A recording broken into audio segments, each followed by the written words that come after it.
The committee meets today to consider the nominations of Lieutenant General Gregory Gio to be Commander of U.S. Northern Command and Lieutenant General Stephen Whiting to be Commander of U.S. Space Command. Gentlemen, thank you for your decades of service to the nation and congratulations. General Gio, I would like to welcome your wife, Carolyn, daughter Elizabeth, and son Mark, who I know is proudly watching his father. General Whiting, I'd like to welcome your wife, Tammy, your daughter, Allie, and the loved ones that are here today supporting your efforts. I think you've got your son, parents, and in-laws who are proudly watching from afar, and also to commend them. We thank you, your families, for the continued support, because I think we all recognize no one serves alone, and their efforts and your efforts have brought us to this day. I'd also like to note that you're both graduates of the Air Force Academy, class of 1989, and despite that, we're holding this hearing. And I'm sure many of your classmates are cheering you all from afar. I will, at this point, ask that the remainder of my statement be included in the record and yield to Senator Wick for his opening remarks. We've started early, and we start the floor procedures about 10, so we want to expedite as much as we can. Thank you very much, gentlemen. Thank you, Mr. Chairman, and I, too, welcome these witnesses and their families and friends. We look forward to an excellent question and answer session today, and as the chair has indicated, we have much to do on the floor, and so I will ask that my statement be included in its entirety in the record at this point. Well, let me first recognize General Gio for your opening statement, and then General Whiting. General Gio, please. Could you turn your microphone on, please, General, and bring it as close as possible? Okay. Chairman Reed, Ranking Member Wicker, and distinguished members of the committee, thank you for the opportunity to appear today. I'm deeply honored to be nominated to serve as the Commander of United States Northern Command and North American Aerospace Defense Command and testify next to my Air Force Academy classmate, Lieutenant General Stephen Whiting. I'd like to begin by thanking President Biden, Secretary Austin, and Chairman Milley for their trust and confidence, and I'm grateful to the Canadian leadership for their endorsement of my nomination as well. I'd also like to thank General Glenn Van Herk and his wife Marilyn for their tremendous 36 years of service and example. I would not be here without the constant support of my family. Caroline, my incredible wife of 34 years, and our daughter, Elizabeth, a cyber policy professional, are here with me today. Our son, Mark, can't be here as he's pursuing a bachelor's in nursing, and he better be in class right now. Caroline has held our family together through countless deployments and 20 moves and developed our children into outstanding young adults. All three are not only supportive of me and those with whom I serve and their families, but also strongly support our mission. For the last 34 years, I've served alongside extraordinary Americans, allies, and partners across the globe.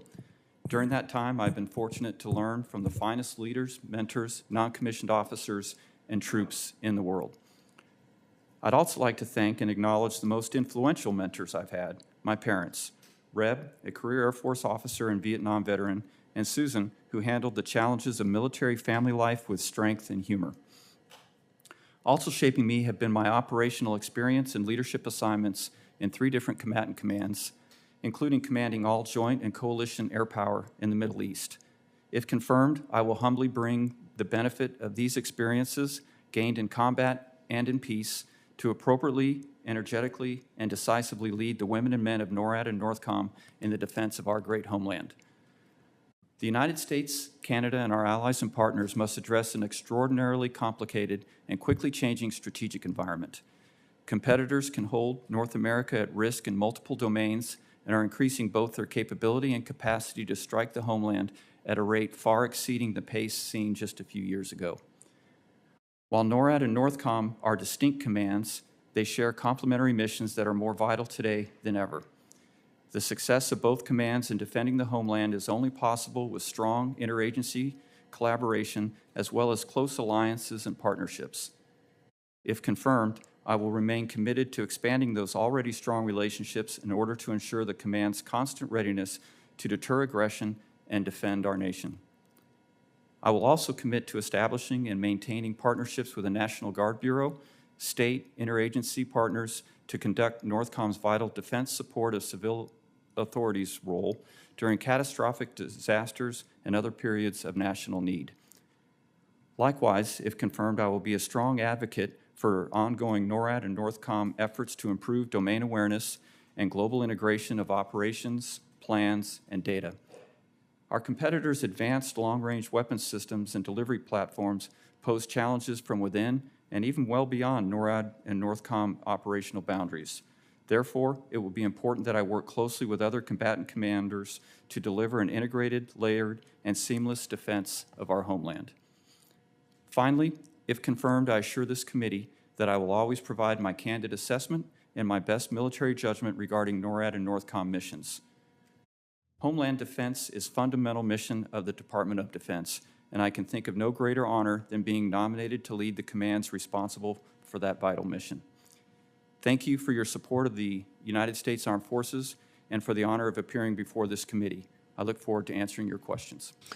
Thank you very much, General Whitting, please. Chairman Reed, Ranking Member Wicker, thank you for the opportunity to appear before this committee and the American people today. I'm humbled to be the President's nominee to command United States Space Command.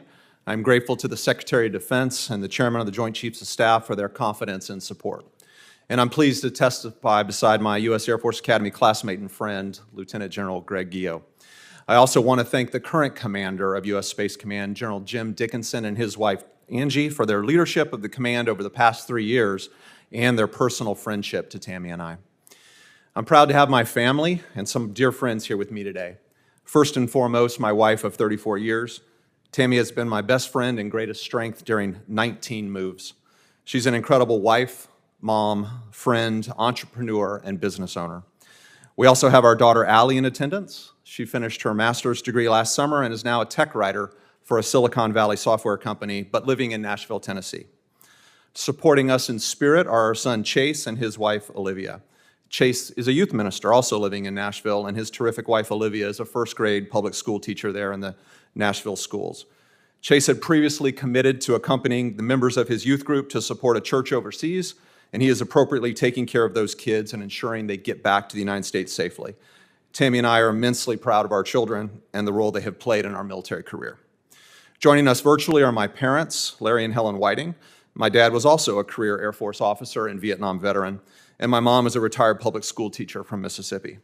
My in-laws, Ken and Joan Pressler, are also joining us virtually, and Tammy's dad is also a retired Air Force officer. And Tammy's mom is simply the glue who holds our family together. Both sets of our parents have established legacies of service to and love of our country that Tammy and I try to live up to every day. Finally, we have 5 dear friends here with us today, who have adopted us along the way. David and Carmen Bell, Steve Watkins, and Missy and Levi Bonas. No doubt our military career has been undergirded by the strength and support of our family and friends, and thank you for allowing me to acknowledge them. Today, international space competition has become increasingly complex.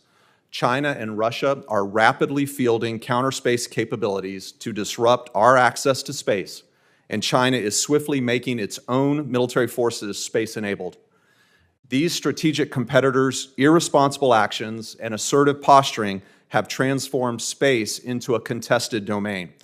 All the while, space continues to become more congested as more and more actors, including commercial industry, are launching an increasing number of satellites to leverage the advantages space provides. The increasing complexity of our strategic competition in space has resulted in real threats to national space power and the critical infrastructure which supports it. U.S. Space Command's purpose is to protect U.S. interests by preserving freedom of action in space and providing critical support to the rest of the Joint Force, our allies, all while protecting the Joint Force and allied militaries from space-enabled attack. To say that more plainly, it is the moral responsibility of United States Space Command to ensure that the Joint Force, the nation, and our allies have access to the space capabilities they have become dependent on over the decades and that they must have through all phases of conflict to be successful. If confirmed, I will ensure U.S. Space Command provides a formidable deterrent against potential adversary aggression while collaborating with the Joint Force, our allies, and partners. I will ensure the command is prepared to win in conflict through the employment of military space power and integrated trans-regional missile defense capabilities. And I will assure the command is postured to gain and maintain space superiority to assure freedom of action in space and to protect the joint force and our allies from the space capabilities of potential adversaries. The source of strength of any military formation is our people. Our joint space warfighters are the best in the world because of their expertise, dedication, and collective innovation. Leadership of America's military sons and daughters is a most sacred trust. If confirmed, it will be my distinct honor and solemn duty to lead the 18,000 patriots of U.S. Space Command. Distinguished members of the committee, thank you again for the opportunity to appear before you today, and I look forward to your questions. Thank you, General. Gentlemen, I have a series of questions that are asked of all nominees. You may respond appropriately together. Have you adhered to applicable laws and regulations governing conflicts of interest? Yes. Yes, Chairman. Have you assumed any duties or taken any actions that would appear to presume the outcome of the confirmation process? No, Chairman. No. Exercising our legislative and oversight responsibilities makes it important that this committee, its subcommittees, and other appropriate committees of Congress receive testimony, briefings, reports, records, and other information from the executive branch on a timely basis. Do you agree, if confirmed, to appear and testify before this committee when requested? Yes, Chairman. Yes. Do you agree, when asked before this committee, to give your personal views, even if your views differ from the administration? Yes, Chairman. Do you agree to provide records, documents, and electronic communications in a timely manner when requested by this committee, its subcommittees, or other appropriate committees of Congress, and to consult with the requestor regarding the basis for any good faith delay or denial in providing such records? Yes, Chairman. Yes. Will you ensure that your staff complies with deadlines established by this committee for the production of reports, records, and other information, including timely responding to hearing questions for the record? Yes, Yes. Chairman. Will you cooperate in providing witnesses and briefers in response to congressional requests? Yes, Yes. Chairman. Will those witnesses and briefers be protected from reprisal for the testimony or briefings? Yes, Chairman. Thank you, gentlemen. General Geo, you've talked about the evolving threats that are facing the homeland. Could you give us an idea of what are those most significant threats you see right now? Yes, Chairman. The most significant threat that the homeland faces is no longer from a single capability or a single nation, but it's the compilation of multiple actors that can threaten the homeland from multiple avenues of approach and across all domains. So the combination of all of those simultaneously is the biggest threat that we face now, whereas in the past it may have been a single weapon system or a single actor that presented that threat. Do you think we're appropriately postured to deal with these threats? Yes, Chairman, I do. However, our adversaries are growing at a very fast rate, and we need to do, across the whole of government, all of our effort must be to keeping pace with the rate of change of our adversary. Do you have any specific changes in mind, if confirmed, of what you'd like to do for, say, your first 180 days? Chairman, if confirmed, I will largely follow the outstanding course that's been set by General Van Herk, focusing on defending the homeland. And in the first few days, as you mentioned, my goal to make sure that there are no gaps in the transition of authorities that the commander must take to defend the homeland. And I'd also like to strengthen the network. Everything that we do in NORAD and NORTHCOM requires partnership, and I'd like to strengthen the networks with other combatant commanders, the services, National Guard, the interagency, international partners, and of course Congress, to make sure that all those relationships are set now in steady state so we can easily enact those in times of crisis. And then I will conduct a 90-day assessment of our people, our mission, and our resourcing to ensure that we're set for the changing environment that we see ahead. Thank you. General Whiting, what is your assessment of the threats to the United States and allied space assets by Russia and China over the next 5 years, and what must we do to counter those threats? Thank you for that question, Chairman. Certainly, we have seen a rapid increase, particularly from China, as they've built counter space capabilities after really studying the United States and how we leverage space for military advantage. And so they have sought to build a series of capabilities from non-destructive to destructive to hold at risk those space capabilities. We've seen Russia do that to a lesser degree as well. And Mr. Chairman, it is our responsibility across the national security space enterprise, but certainly if confirmed at U.S. Space Command, to make sure that we can operate in the face of those threats that we now see to continue to support the rest of the joint force with the space capabilities that they've become dependent upon. Thank you. We are developing the technologies, and one of the key is continuous encrypted communication. Can you give us a sense of where do you think we are in that process?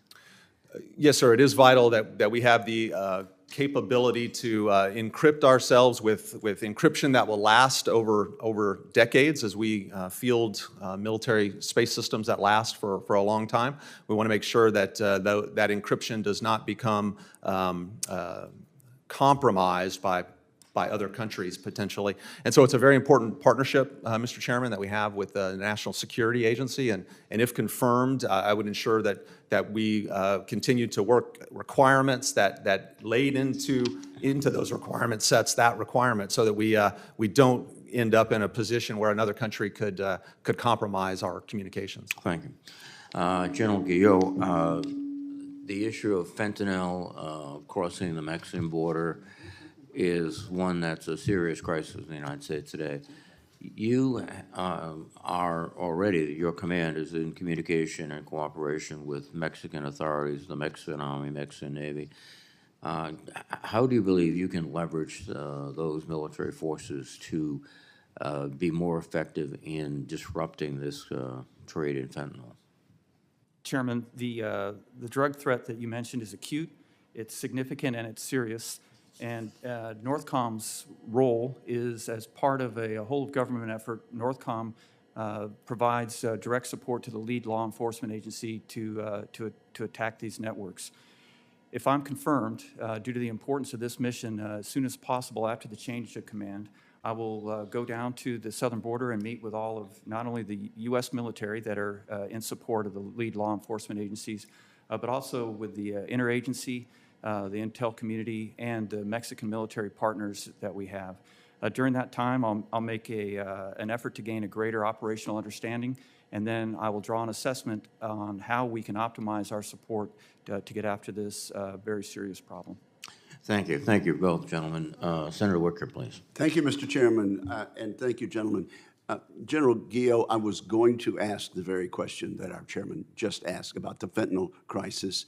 I view it as a very serious matter, and so please understand from the chair and the ranking member where we rank that issue. Let me ask you, you mentioned domain awareness in your opening statement. We're not where we need to be in domain awareness, are we?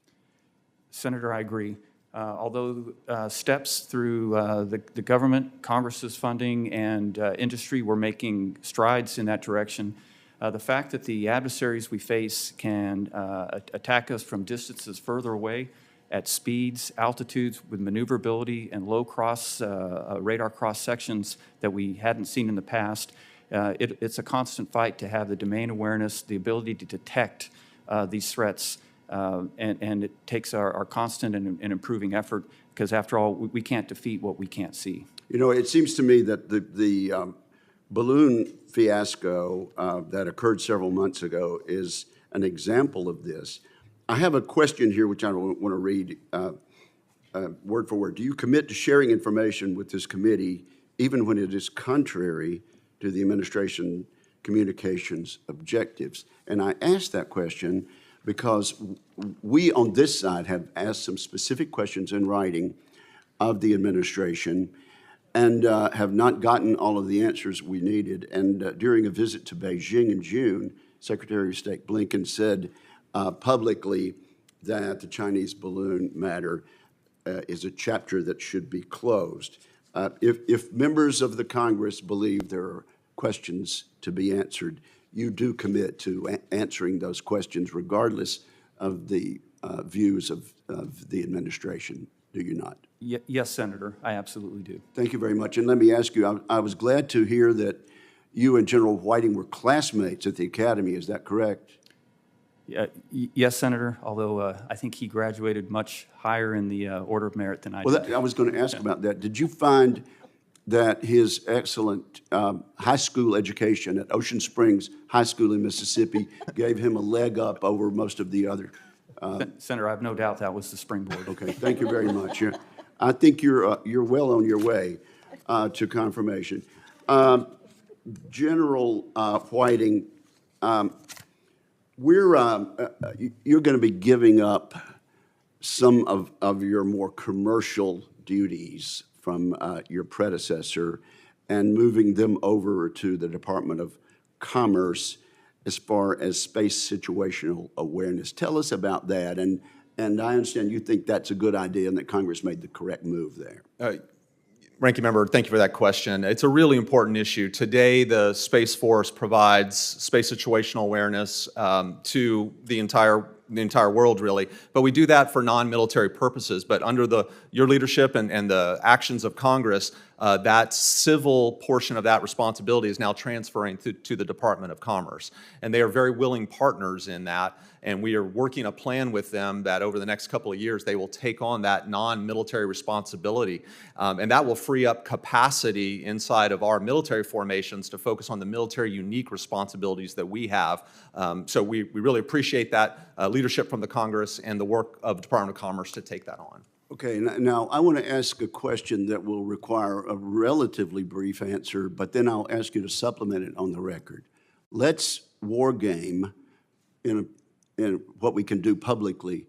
Let's say that the Communist Party of China under Xi Jinping decides to invade their neighbor Taiwan.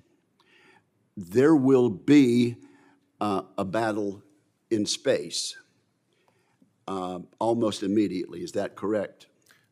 Sir, I agree. We think the opening shots of such a war could happen in space or cyber. Okay. What I'd like for you to do, and I know you only got 38 seconds to speak, but if you could sort of give us an overview briefly and then supplement your answer on the record, sir. Yes, sir. Because the People's Republic of China has studied how we use space, we do expect that they would try to inhibit our ability to use space the way we would prefer to across the joint force. And Senator, if it's good with you, I'll take you up on your offer and provide additional details. Absolutely, yes, because it's quite complex and requires more than 5 minutes even. Thank you, and thank you, Mr. Chairman. Thank you, Senator Wicker. Senator Shaheen, please. Thank you. Congratulations to both of you and your families. Thank you for your willingness to continue to serve this country.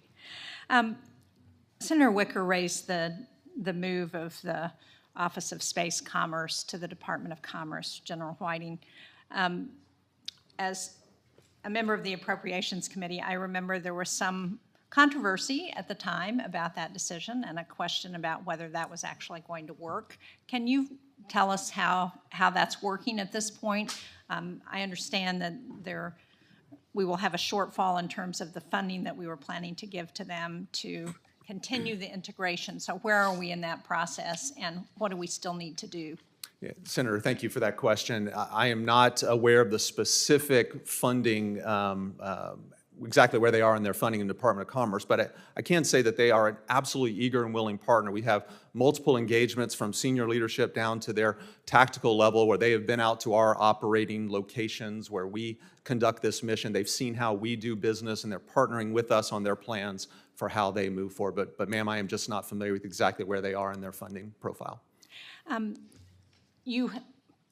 The Space Command, however, has also created a new commercial integration office to help coordinate commercial space capabilities. Is that correct? Ma'am, that is correct. So how do you see that office working with the office in the Department of Commerce? Yes, ma'am. Inside of U.S. Space Command, that office, Senator, is figuring out ways that U.S. Space Command can take advantage of the incredible capability that U.S. space industry brings us. That will be focused on military unique aspects of obviously our mission. Department of Commerce will be focused on non-military aspects, but I think there will be a chance to partner together so that, for example, the U.S. government isn't paying twice for commercial space situational awareness data that may be useful to both of us. Thank you. Well, as you point out, commercial space is playing a greater role in what's happening with our military. And we've seen in Russia's war against Ukraine the role of Starlink in how they're operating their military operations. Can you talk about how you see an attack on those commercial operations, how we should view that? Should we consider that an act of war if we see that happening? Where are we in the thinking about how we look at the commercial space operations in connection with what we say about our military space operations? Yeah. Senator, that is a topic, obviously, that we're focused on very, very keenly. Inside the Unified Command Plan, where the President gives tasks to each of the combatant commanders, there is a task to United States Space Command to defend commercial space capabilities if directed. So we understand that importance and have put that hook into that mission. I think moving forward, as you said, ma'am, with the Russia-Ukraine, we've only seen the growing importance of commercial space capability. So we must continue to partner with those companies so that they look to build resilience into their systems, and then partner with them that if we do need to actively defend them, we have the communication avenues open to be able to do so. And have we actually defined what an attack on commercial operations would mean? Ma'am, I think ultimately that would be a policy question, but we certainly understand what the actions are that would look like, some kind of attack, whether that was jamming or a direct physical attack on a satellite or a ground station. So we haven't actually, in terms of policy, delineated how we would respond to that kind of a situation. Senator, I think we have a range of options, but they are not coded that if X happens, then Y will follow. We have to look at each set of circumstances uniquely. Thank you. General Guillot, how are hypersonic weapons changing the way NORAD thinks about your job? Senator, I think that hypersonics present the greatest technical challenge that we face today. We're in a three-way race strategically with our two main competitors in hypersonics, both in offensive and defensive capabilities. We're working closely with MDA, the Missile Defense Agency, to develop our own offensive and defensive capabilities to keep pace. If I'm confirmed, I'll be keenly interested in this because as the commander of NORAD, I would be responsible for the integrated tactical warning and the attack assessment of any hypersonic attack on the continental United States. And then we would be using United States Space Command systems to help us get that data. So it's a field that we're watching very closely, and we're in a tight competition with Russia and China. Thank you. Thank you, Mr. Chairman. Thank you, Senator Sheen. Senator Fisher, please. Thank you, Mr. Chairman, and thank you both for being here today. I appreciate your service and the sacrifice and service of your families as well. General Guillot, I've heard extensively from General Van Herk about a requirement for increased domain awareness, whether that's air domain awareness or undersea domain awareness. And I would encourage you, if confirmed, to make use of the unfunded priorities requirements list that's available to you so that you have that process to inform Congress of any capability gaps that you see in this area. You mentioned those earlier, that was something you would look into. So that's a tool that's available to you, and it's very helpful to us. Also, General, over the past few years, we've seen North Korea, Russia, China dramatically expand their nuclear arsenals and develop a wide range of missile systems capable of directly attacking the United States. Unfortunately, the same cannot be said for our own defense capabilities, which are failing to keep pace with growing threats. Do you believe that the United States should continue to posture its homeland missile defense capabilities to stay ahead of the North Korean threat? Yes, Senator, I do. Should the United States consider adjusting its stated missile defense policy and allow for the possibility of defending against limited missile attacks from either Russia or China? Senator, that policy, that would, as you stated, that would be a policy decision. But I do think that it's something we should look at based on what we're seeing in Ukraine and the way the Russians are using new weapon systems there, attacking civilian infrastructure. I think although the policy is set and has worked well for years, as our adversaries change their capabilities and the way they employ, I think our military should look at adapting and on a recurring basis assess the policy. Thank you. You mentioned earlier about monitoring the gaps that exist in the authorities that you're given. Right at this point in time, do you believe that there are any additional authorities or capabilities that NORTHCOM or NORAD missile defense system need? No, Senator, I don't see any gaps. My goal is just to make sure that due to my new status in the position, I don't let any authorities or gaps that are presently set develop due to the transition. Okay. General Whiting, to what extent do you believe that space-based capabilities can contribute to our missile defense system? Yeah, Senator, thank you for that question. They're absolutely vital. It is space that allows us to instantly look around the globe, watch for missile launches anywhere on the globe, and report that in real time to our national leadership. If confirmed, I would have the responsibility of providing that missile warning data to General Guillot so he could make an assessment of whether North America was under attack. So, ma'am, it's absolutely vital. China tested in 2021 the fractional orbital bombardment system. Do you believe that we should explore the viability of such systems as a means of pacing new and novel threats that this country faces? Senator, thank you for the question. Obviously, the Wu-14 fractional orbital bomb system is something we are very carefully watching, and we have to be able to track that from launch all the way through to potential impact. I think it's a matter of whether we believe such a system would fill any gaps that we have. That is not something I've looked at, but if confirmed, I would be happy to participate in that and provide my best military advice back. In this setting, can you tell us the concerns that you may have with not just the abilities that Russia and China currently have, but the direction that they are headed that we are aware of, and how we are preparing to defend against that, to counter it? Yes, Senator.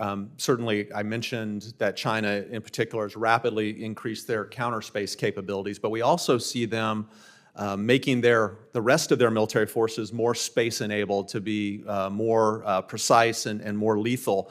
So it's important that we as a nation have a range of capabilities where we can integrate intelligence, command and control, offense, defense, cyber, joint fires, to make sure that we can protect our joint force from those space-enabled capabilities that they're developing.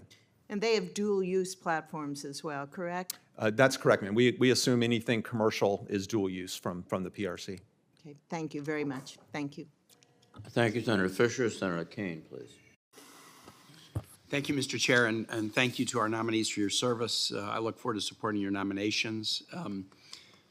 General Guillot, I want to tread a little ground that both the chair and ranking member have with respect to fentanyl. I don't need to ask the same questions, but Senator Ernst and I offered an amendment that was included in the NDA version that's currently pending on the Senate floor to designate fentanyl as a national security threat and to encourage the DOD to be more forward-leaning, first within the U.S. whole of government effort, which has tended to rely pretty heavily on DEA, DOJ, DHS, but we're encouraging the DOD to be more forward-leaning in this fight, both within the U.S. government, but also in tandem with the Mexican military. And I would suspect that responsibility is going to be pretty heavily on NORTHCOM's shoulders. And so with other committee members, we just see the ravages of this in all of our communities. I know you understand that, and we'll look forward, should you be confirmed, to following up and talking about what we might do from the Pentagon side to really energize and amplify the efforts to counter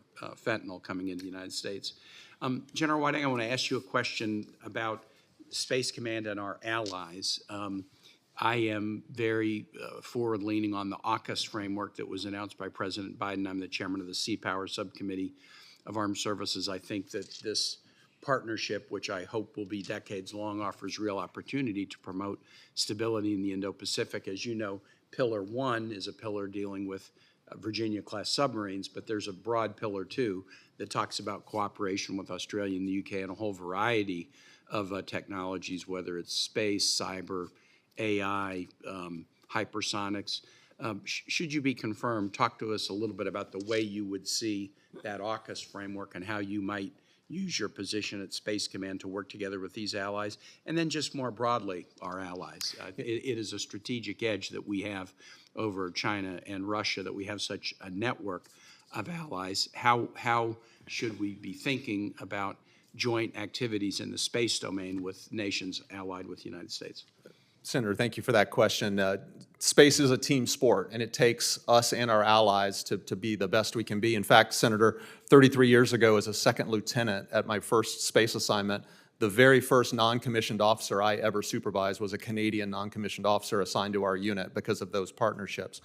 We have a grouping of countries we call CSPO, the Combined Space Operations, and together it's us, it's our Canadian, British, Australian, New Zealand, plus some other countries that are observers that we're asking to come in. In that forum, we're able to coordinate military operations. We're able to coordinate future architectures, policies.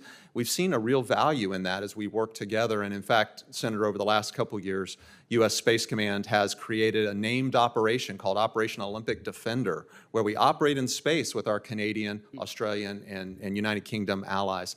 So I will, if confirmed, do everything I can to maximize those partnerships because it is an asymmetric advantage for the United States. And tell me what the acronym CSPO stands for again.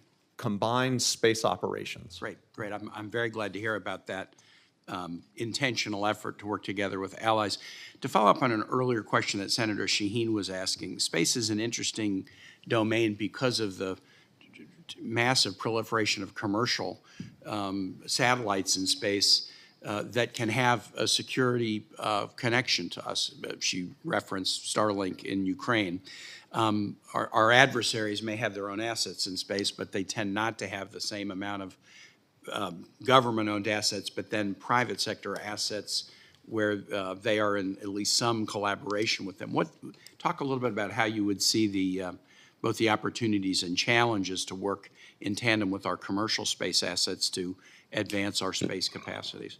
Yeah, Senator, I like to say we're in the second golden age of space. The first golden age was when Neil Armstrong walked out onto the lunar surface, but this second golden age is really being led by American commercial industry, and it gives us so many untold advantages.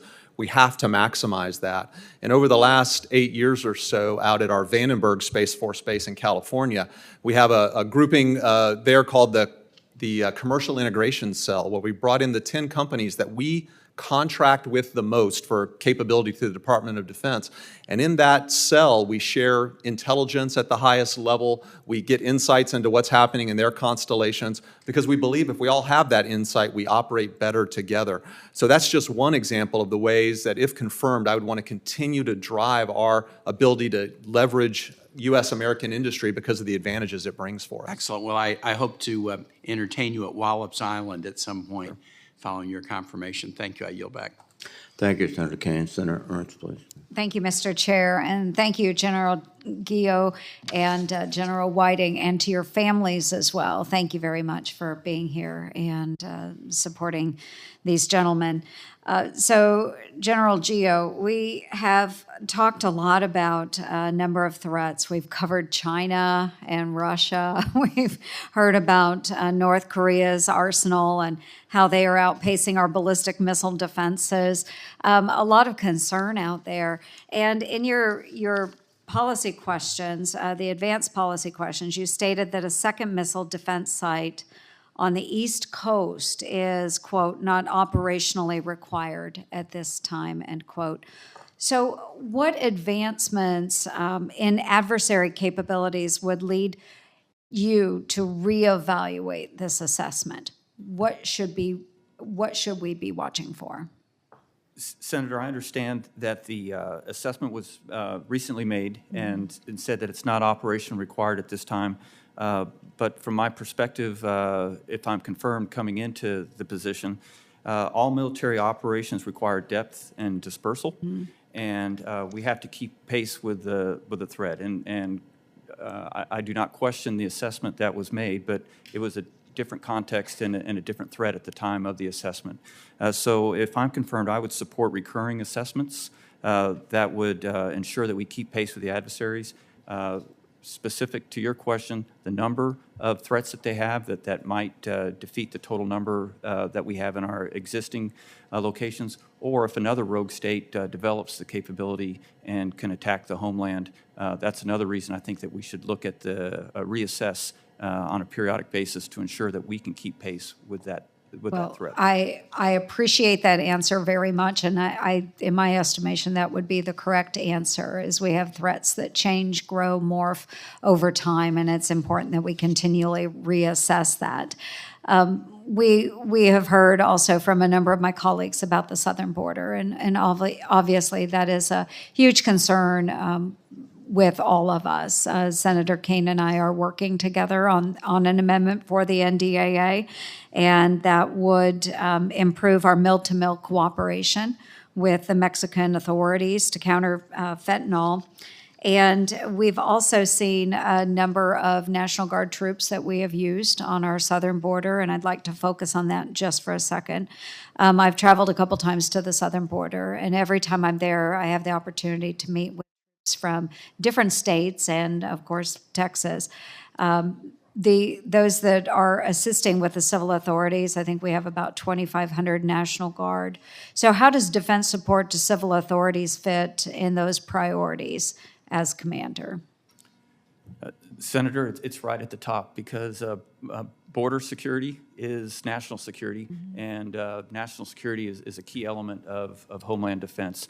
And so what you just described would be in the number one priority that I think the command would have if I'm confirmed. And strong support within the authorities given by the Secretary of Defense to Department of Homeland Security would be a top priority of mine. Very good. And how would we use those reserve forces, whether it's National Guard or reserve units? How can we continue to support the mission without hurting their readiness? Senator, so many of the missions that the NORAD and NORTHCOM conduct are with National Guard forces, and they're all extremely capable, extremely disciplined, mission-focused. I don't think that the NORAD and NORTHCOM could do their important mission without the support of the National Guard. Some of the actions that they conduct, for instance, in the southwest border, actually build some readiness, aviation, for example, but there are some where they lose readiness in their wartime mission. So if I'm confirmed, I would establish a routine reporting process with the deployed commanders to see where they feel they have lost readiness in specific worldwide deployment areas, and see if we could give them training opportunities while they're on the border to maintain those.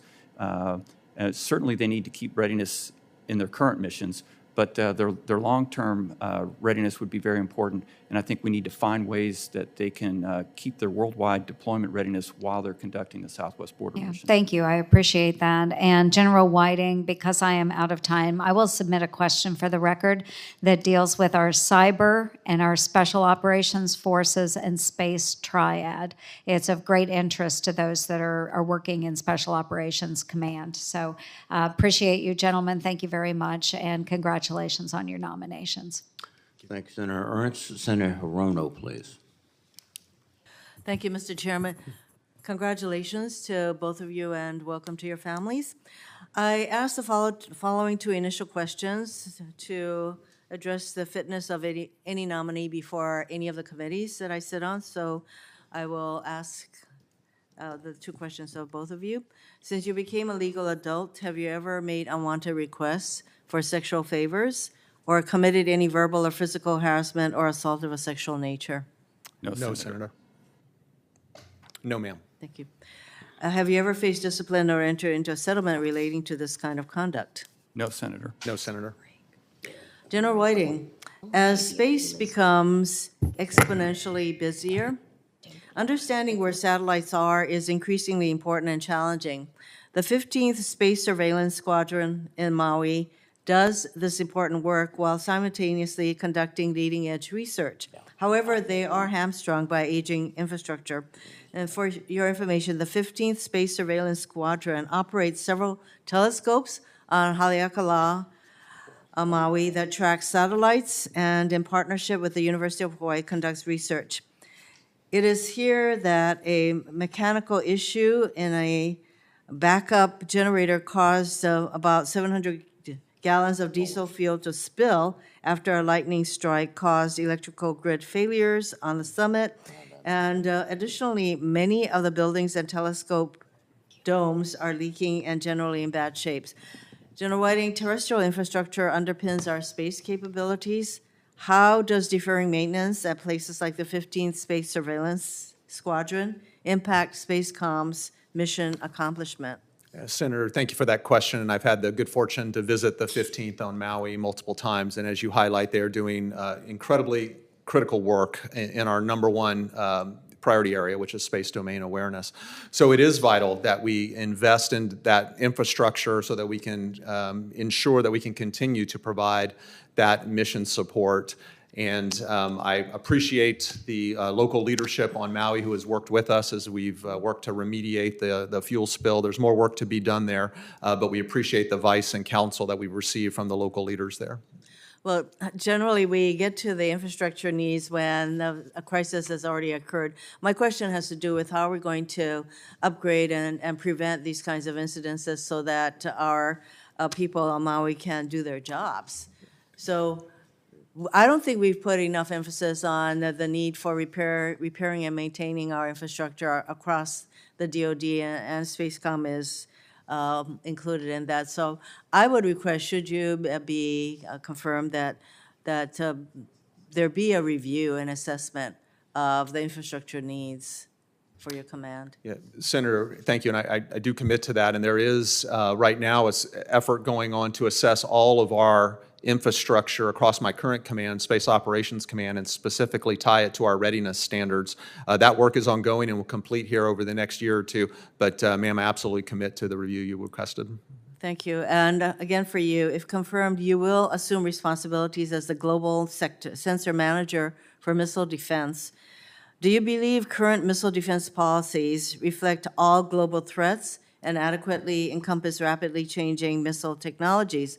And if confirmed, you will be responsible for missile warning segment sensors and in part for the DoD's space-based command and control systems. Do you think that these acquisition programs, including the dual-use radar requested in this year's budget for Hawaii, are on track and will meet your requirements?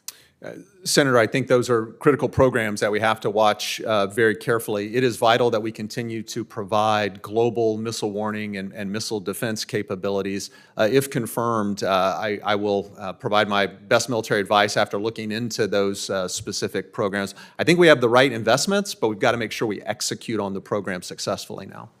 I've had concerns about missile defense for Hawaii, and as you probably know, HDRH Hawaii was on track, but it is no longer, and so we're looking for some other ways that we are going to make sure that there is a missile warning system that will protect Hawaii. And that also includes some responsibility that you have, General Gio. So please, for both of you, I would very much appreciate your paying attention to the missile defense needs of Hawaii. Thank you, Mr. Chairman. Thank you, Senator Hirono. Senator Sullivan, please. Thank you, Mr. Chairman. I want to congratulate both of you gentlemen and your families. I appreciated very much your comments about your families in your opening statements. I think it's a great reminder to Americans that it's not just the people wearing the uniform, it's oftentimes the spouses and the kids behind them who, in my view, have a harder job. So, to them, thank you. General Gio, you mentioned Canada.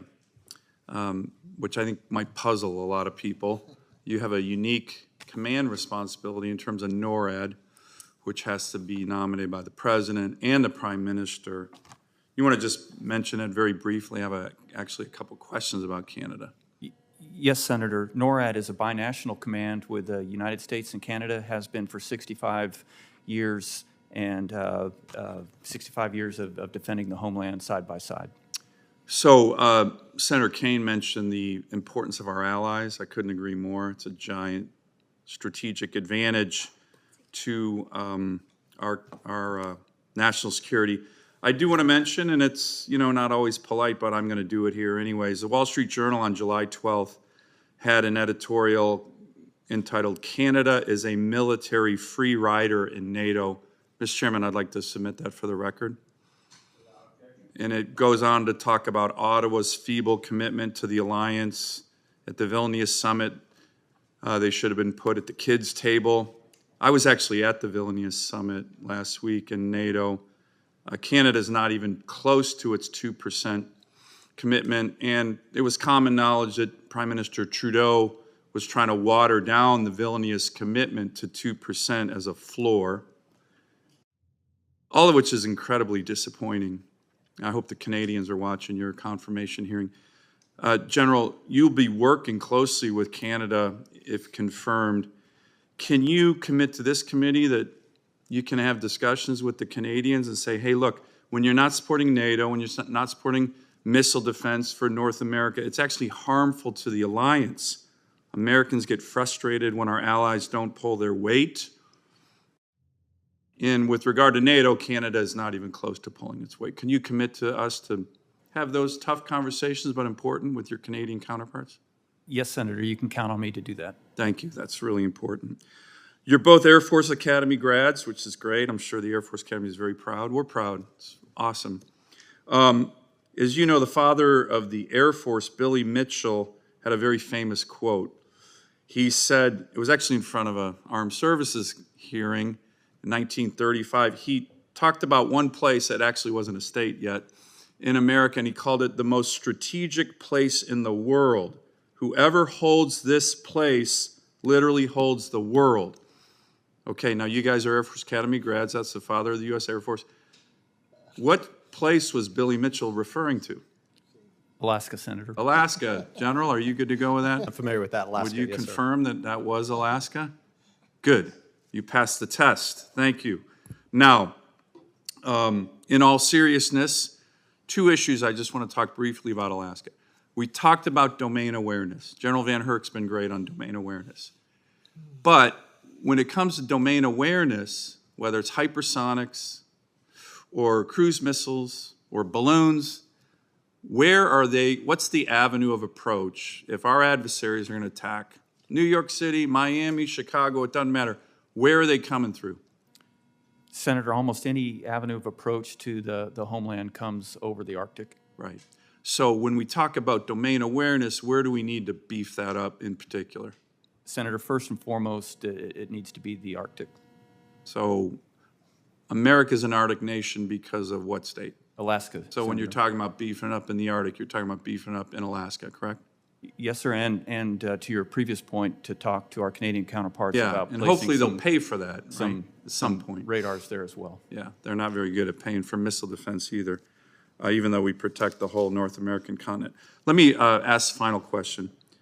With regard to the Arctic, we have huge strategic interests as a country in the Arctic. Natural resources, transportation routes, strategic locations, you mentioned the environment, people. The NORTHCOM commanders, in my experience, have gone from, you're the advocate for the Arctic, have gone from essentially disinterest when I got here 8 years ago to increasingly strong interest. I think General Van Herk's done a great job. And yet, the Pentagon has been the one agency in all of Washington, D.C. that, in my view, has kind of not really focused. So the reason America and our national security and even the Pentagon are now focusing in the Arctic is almost all from this committee, where we have put it every year in the NDAA, including this requirements. Hey, guys, wake up. Pentagon, wake up. We got big strategic interests in the Arctic. Last year, Senator King and I got the Arctic Security Initiative in. Pentagon fought that, by the way. Icebreakers, ports in Nome, all these presence, resources, issues we put in, not the Pentagon. So can I get your commitment to work with this committee to be 110% focus on the Arctic? To be honest, it's been a little tiring to have to go to the Pentagon and say, hey guys, focus here.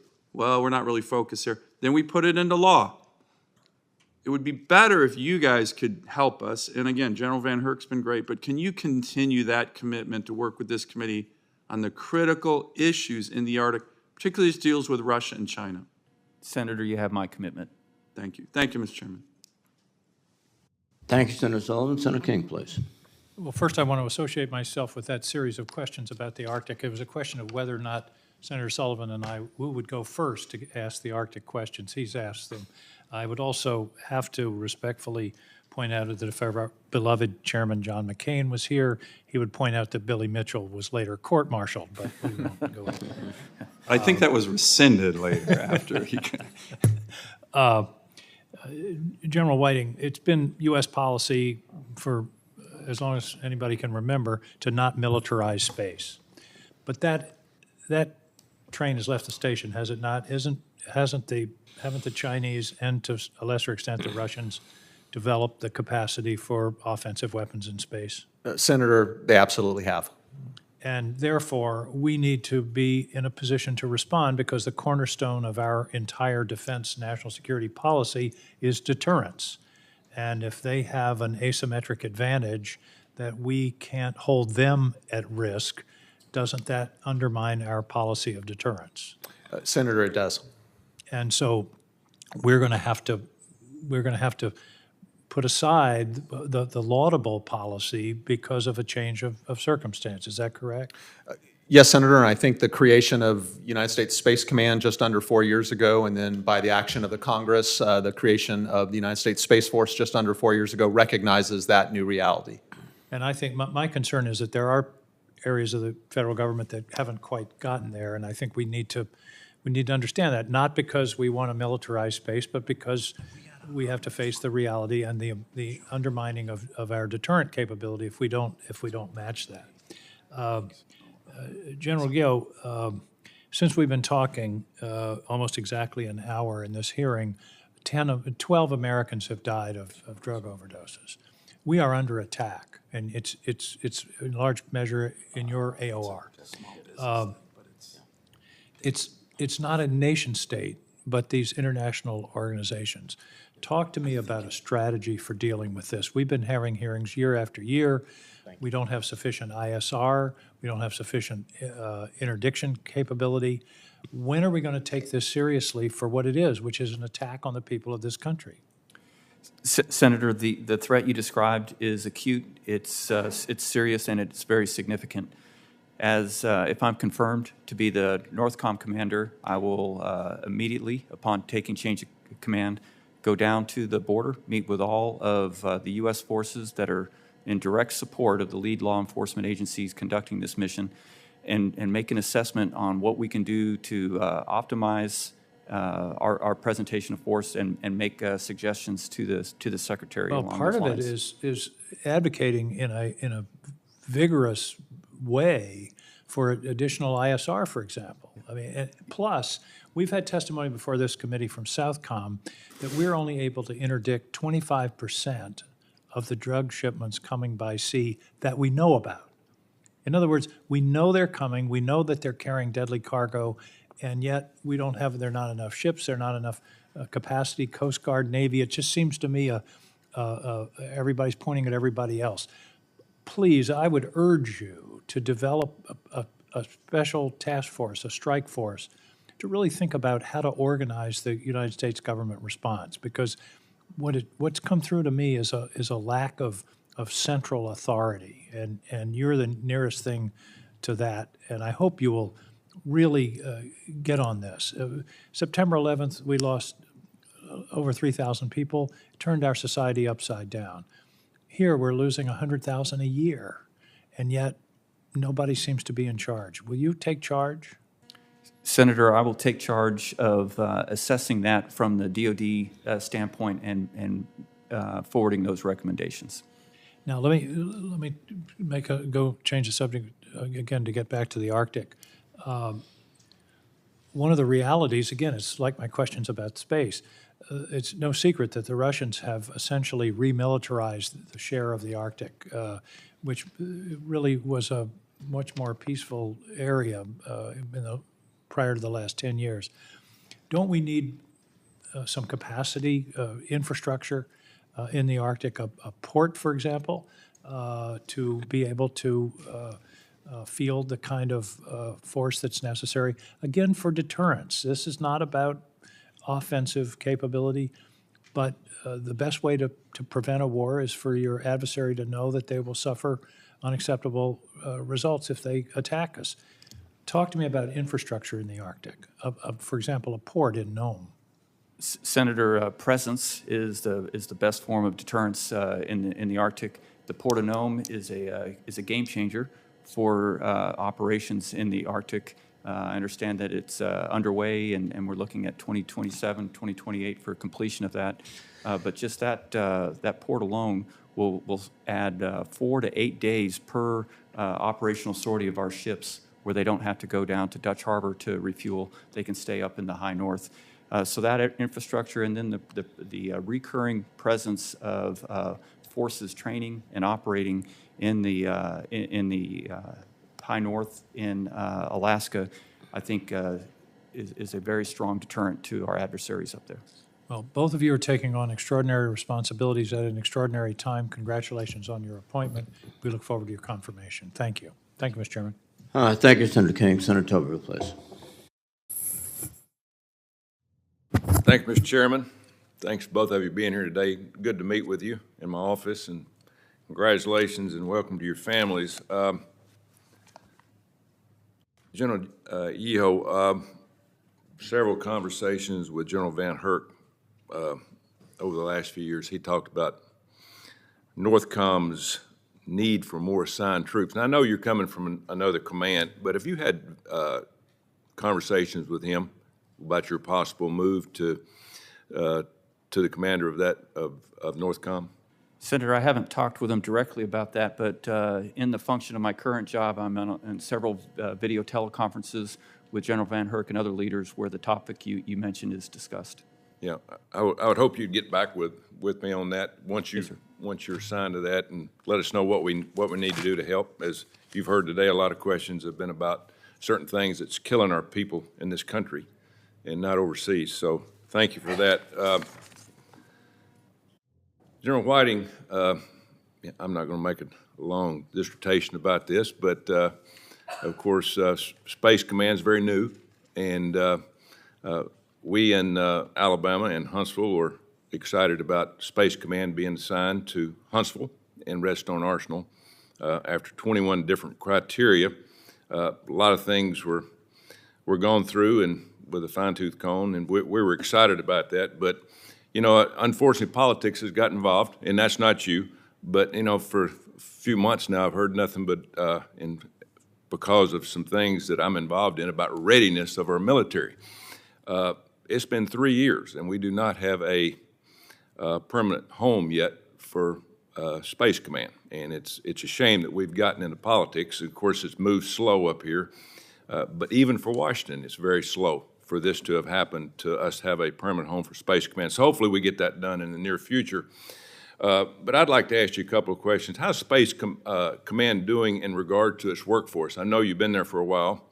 And what do we need to do to improve? Because it's very new to our country and for the world.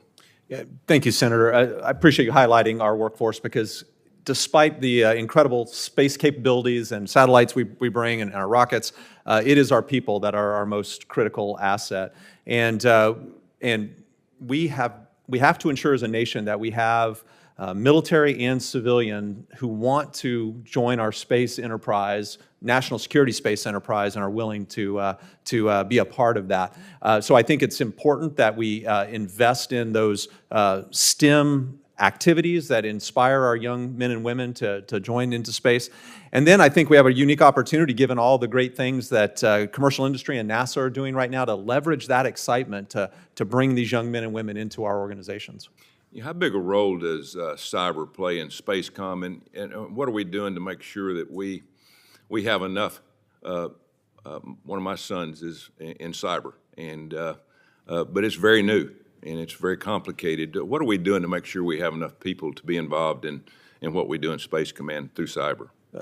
Senator, I like to say that the soft underbelly of our space capabilities is cyber, because our networks, our space networks, truly are global in nature, but they also reach out to 22,000 miles above the Earth's surface to geosynchronous orbit. And that creates a lot of novel cyber attack surface. And so while potential adversaries like Russia and China could attack us in the space domain directly, they would rather attack us in the cyber domain because it's cheaper for them and it's harder for us to attribute. So we must work, if confirmed, I must work with the services, and in particular U.S. Space Force, to execute the excellent plan they've laid in place to pivot hundreds of Guardians into the cyber defense workforce to defend our space capabilities from cyber attack. Have we done any studies to where we stand with other countries, even our allies, in terms of cyber, the education part? Where do we stand? We good, bad, indifferent? Senator, I believe the United States is at the absolute forefront of cyber capability, and if confirmed, I would look to work with U.S. Cyber Command on ensuring that we're leveraging all of that partnership work they do with others to best defend U.S. Space Command in the cyber domain. One last question. What's our top threat in space theater right now? What would be your thoughts? Senator, our top threat is the growing Chinese counterspace capabilities, both from reversible threats like jamming all the way up to the direct ascent ASATs and laser capabilities we've seen them testing. Thank you. Thank you, and good luck to both of you. Thank you, Mr. Chairman. Thank you, Senator Tuberville. Senator Kelly, please. Thank you, Mr. Chairman. Senator Tuberville had some good questions for the two generals. Let me point out, though, that both General Whiting and General Guillot said, if confirmed, a number of times in your testimony. And the roles that you are going into are so critical for our national defense. But the if confirmed is certainly in question because of Senator Tuberville's holds on these promotions and these positions that I imagine would still be in place. So I think that's important to note here. General Guillot, welcome. And General Whiting, welcome to the hearing here. General Guillot, I believe you grew up in Tucson, Arizona, where Gabby and I live, and we talked about that in my office a couple weeks ago. Like Senator King and many others on this committee, I'm very concerned about transnational criminal organizations and the flow of drugs across the southern border, fentanyl poisoning our communities.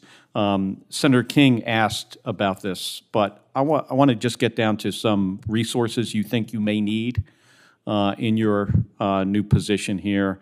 Do you anticipate needing more staffing, more authority, more funding?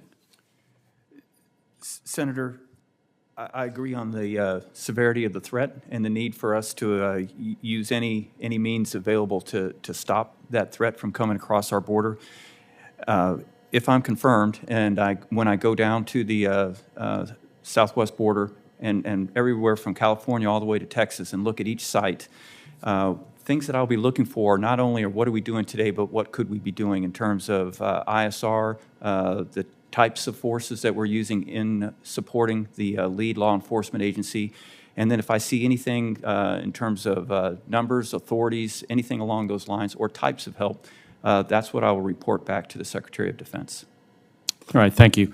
And General, also, related to ISR sort of domain awareness, Senator Budd and I introduced legislation called the SOAR Act. We hope to move this in the FAA reauthorization bill. This is bipartisan legislation that will ensure that these high-altitude balloons that are released rather frequently for scientific purposes and other purposes have transponders so they can be tracked and identified. And it'll take a little bit of the workload off of Northcom. But it'll also allow you to act more quickly to identify any activity that could be a threat if it doesn't have a transponder on it. What could you, as the commander of Northcom, what would you do to further improve domain awareness over the Northcom area of operations? Senator, the first and I think most important step to improving domain awareness would be to ensure that we have the types of radars and the locations needed to cover all the avenues of approach that are now vulnerable to the homeland, and to ensure that the systems are the types that can detect the new and emerging threats that our competitors are building. Higher speed, all altitude, maneuvering, low radar cross-section types of threats that we can build into a network.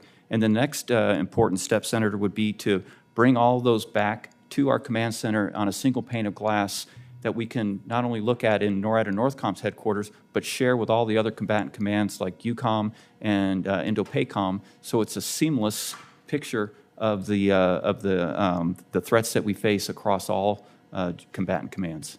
All right, thank you. And just one comment about the SpaceCom headquarters. So,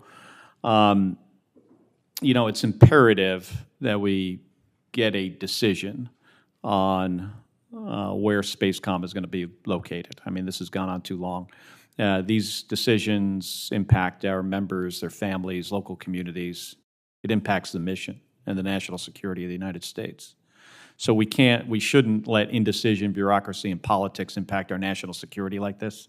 So especially on a mission set that's as critical as managing the space domain that underpins our defense, and an area where our adversaries are investing heavily in. So, you know, my hope is that we get a resolution on where SpaceCom is going to be headquartered.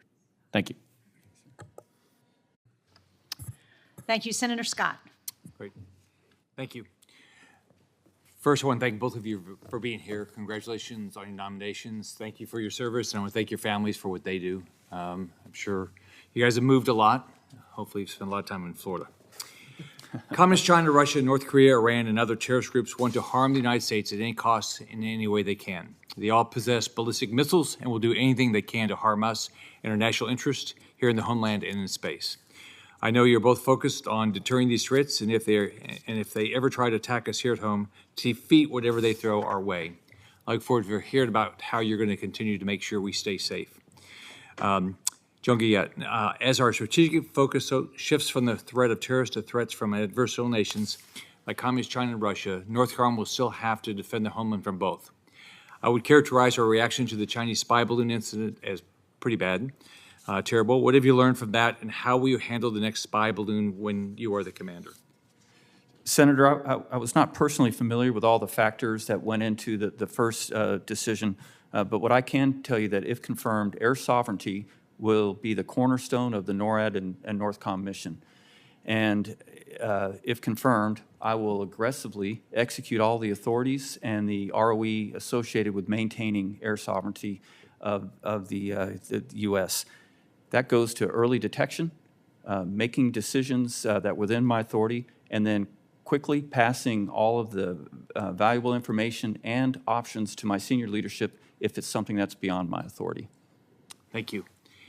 From a strategic and resourcing standpoint, how is defending the homeland from terrorists and defending it from adversarial nations different? Sir, Senator, they certainly overlap.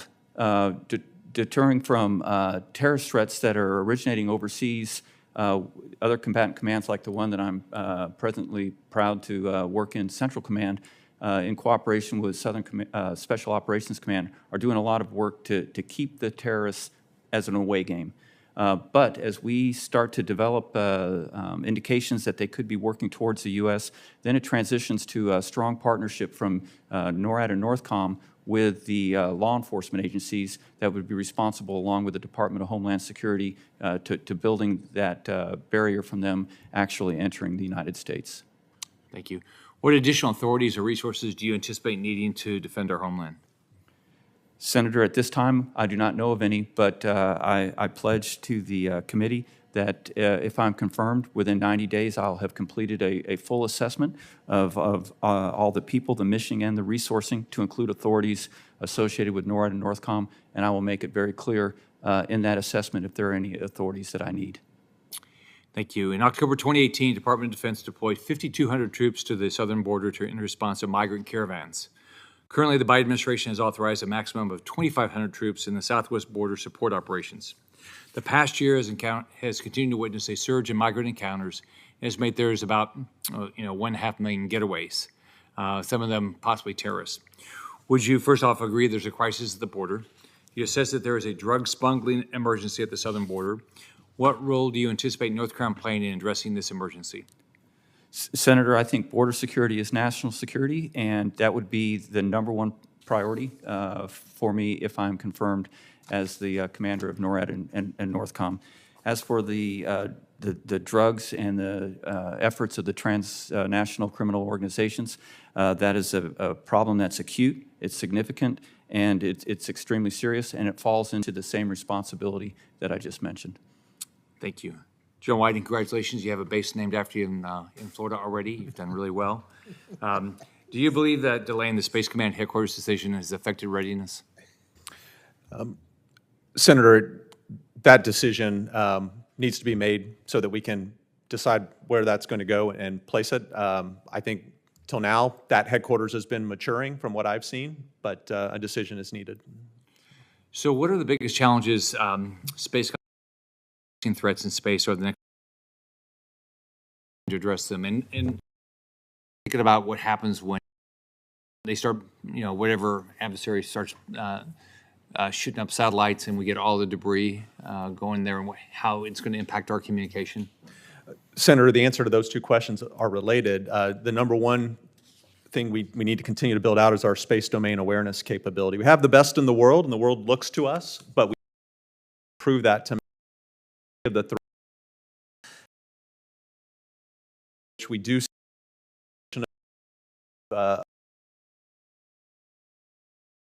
have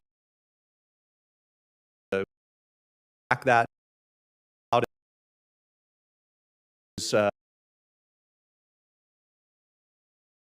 has stated that our country is under attack every single day in the information and cyber domain. Our critical infrastructure providers on which we rely to execute NORTHCOM's mission are key targets for threat actors. How do you envision coordinating with both DHS and CISA to protect our critical infrastructure? Can I have your commitment to direct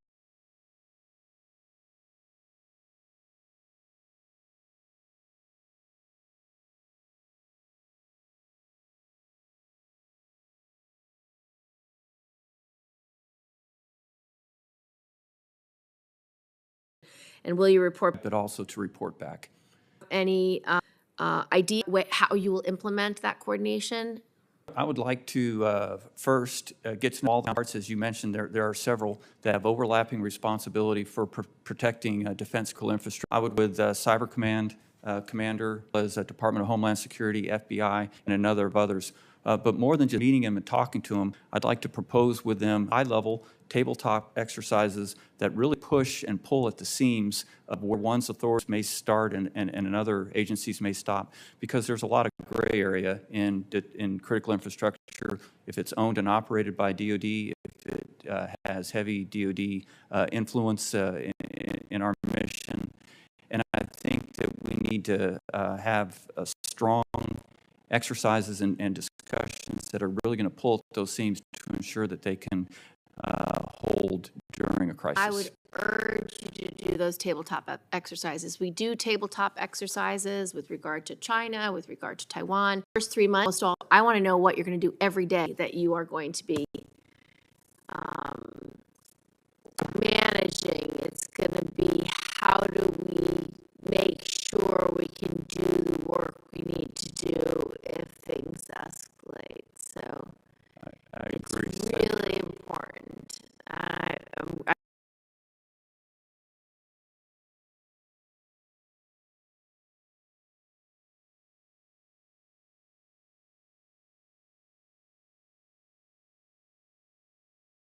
about domain awareness. One of our biggest challenges in domain awareness is the space between commercial airspace and space. And we saw that with the Chinese spy balloon. So I think having domain awareness and focusing on how you're going to increase your domain awareness so that our pilots can operate safely, so that we understand if we are being spied upon by adversaries is essential.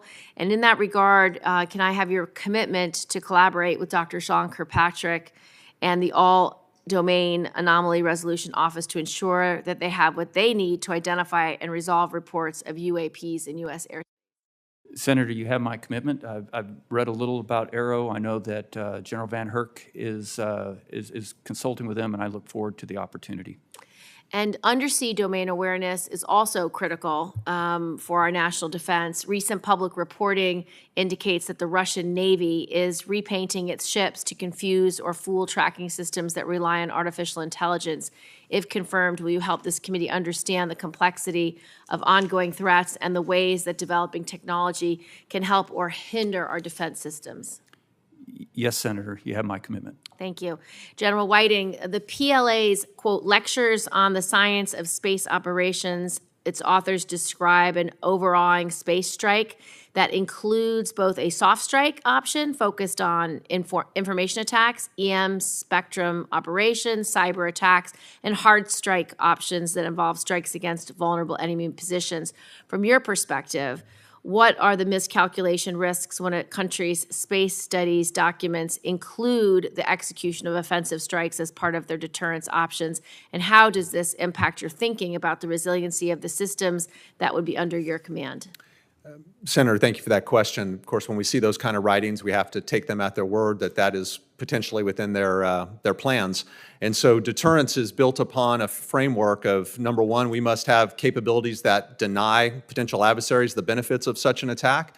Secondly, we must have capabilities that allow us to impose costs in response to such an attack. And then finally, that we have to clearly communicate that. So I support the effort of the Space Force to re-architect our current satellite constellations to be more resilient against those attacks, but we also need those range of options so that we can bring intel, cyber, offense, defense, command and control, joint fires together to also hold at risk those space capabilities of potential adversaries. Thank you.